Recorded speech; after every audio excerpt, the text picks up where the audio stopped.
শাহিদ আফ্রিদি তিনি বাংলাদেশ ক্রিকেট বোর্ডের প্রেসিডেন্ট বরাবর একটা মেইল করেছেন এবং তার সাথে বিপিএল এর একটা ফ্র্যাঞ্চাইজির যে কন্ট্রাক্ট হয়েছে সেটা ব্রিচ করা হয়েছে অ্যাকর্ডিং টু শাহিদ আফ্রিদি।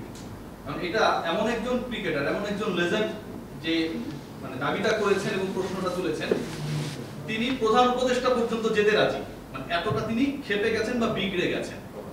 রাহাত ফতেহ আলী খান আসলো তখন আপনারা ওভার পেমেন্ট করে আলোচনায় ছিলেন, অনেকটা আমরা সেরকমই দেখেছি নিউজগুলো। আর শাহিদ আফ্রিদি আসলো, তিনি আন্ডার পেইড, যদিও এটা পেমেন্ট করার দায়িত্বটা হচ্ছে আপনাদের না, এটা হচ্ছে একটা ফ্র্যাঞ্চাইজি। এই যে ফ্র্যাঞ্চাইজিগুলো 2 নম্বরই প্রতারণা, বাটপারি, এটা কতটুকু ক্রিকেট বোর্ডের ইমেজটাকে নষ্ট করছে গ্লোবালি, নাম্বার 1। দ্বিতীয় যে প্রশ্নটা করবো যে এই একই ফ্র্যাঞ্চাইজি তারা তাদের যে দেনা বিসিবির কাছে ছিল, পূর্বের দেনা, সেটা আপনি যেহেতু বিপিএল গভর্নিং কাউন্সিল রয়েছে আপনার জানার কথা, সেটা কত পার্সেন্ট পে করেছে? পুরোটা কি পে করেছে? আমরা যতটুকু জানি এখনো বকেয়া রয়েছে, একটু অ্যামাউন্টটা বলবেন কি? অ্যামাউন্ট আমি ঠিক বলতে পারবো না, তবে বকেয়া রয়েছে, আগেরটা পুরো দেওয়া হয়, আগেরটা পুরো দেয়নি। এবং আপনি প্রথমে যে প্রসঙ্গটা নিয়ে আসছেন সেটা সবার জন্য খুবই লজ্জা, আফ্রিদির যে ব্যাপারটা আপনি প্রসঙ্গটা উঠিয়েছেন। বাট দ্য ফ্যাক্ট রিমেন্স যে একটা ফ্র্যাঞ্চাইজি কাকে নিয়ে আসবে, মেন্টর করে হোক বা তাদের দলের প্রমোশনের কারণে নিয়ে আসবে, সেখানে আসলে বোর্ড হস্তক্ষেপ করতে পারে না। But at the end of the day এই কর্মকাণ্ডগুলো কিন্তু শুধু বোর্ডকেই না, দেশকেও, দেশের মাথাও নিচু করে দেয়।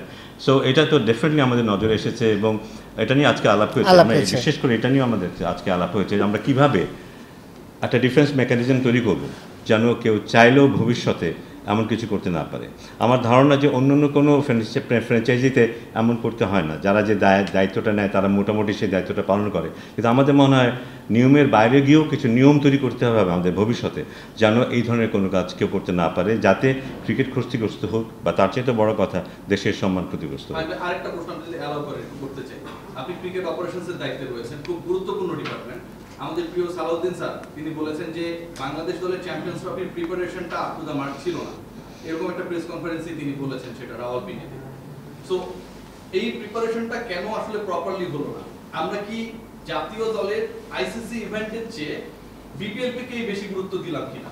যে এই দুইটা দল নিয়ে বেশি আলোচনা হচ্ছে, এই দুইটা দল না থাকলেও তো বিপিএল হতো, 5টা দলই খেলতাম, সমস্যা ছিল না। কিন্তু যে বিতর্কগুলো হচ্ছে রাজশাহী এবং চট্টগ্রামকে কেন্দ্র করে, এবং এগুলোর কারণেই ন্যাশনাল টিমের প্রিপারেশন বাধাগ্রস্ত হলো, এটা তো দিন শেষে ফাইন একটা বড় এলিগেশন। অবশ্যই এটা আমিও আগে বলেছি বোধহয় একবার, যে আমাদের আদর্শ প্রিপারেশন বলতে যেটা বোঝায় সেটা হয়নি, একেবারেই হয়নি। হ্যাঁ, দায়িত্ব আমাদের অবশ্যই যে আমরা ঠিকমতো পরিকল্পনা করতে পারিনি। বাট আপনারা এটা আসলে জানেন যে আমি এখন ক্রিকেট অপারেশনসের দায়িত্বে আছি, সেটা একেবারে রিসেন্টলি আমার পক্ষে সুযোগ ছিল না ক্রিকেট অপারেশনের স্বার্থ দেখাটা সরাসরি। বাট এই আলোচনা যে আগে হয়নি তা নয়, কিন্তু আমরা এমন একটা জটিল পরিবেশের মধ্যে পড়ে গিয়েছিলাম, যে কারণে খুব সম্ভবত পরে আমরা উপলব্ধি করেছি যে আমাদেরকে শেষ মুহূর্তে কোচ বদলাতে হচ্ছে, শেষ মুহূর্তে পরিকল্পনাগুলো নিতে হচ্ছে যে জাতীয় দলের প্রস্তুতি কেমন হবে।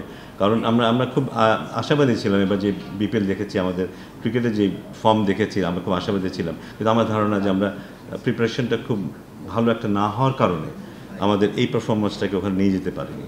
সো কিছুটা দায়িত্ব ডেফিনেটলি আছে, ইউ আর স্পট অন।